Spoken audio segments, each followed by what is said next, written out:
I remember, natatandaan ko, nung pinanganak ako, yun yung araw ng birthday ko. I was born at a very young age.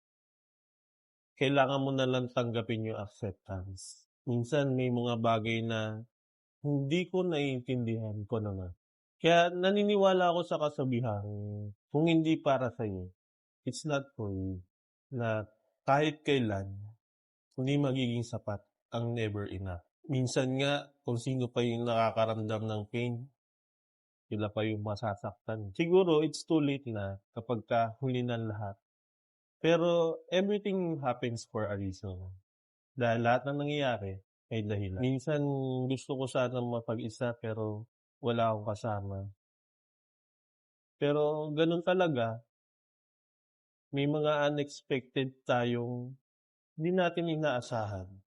Basta kaibigan, lagi mong tandaan, wherever you are, you're there. At the end of the day, gabi na.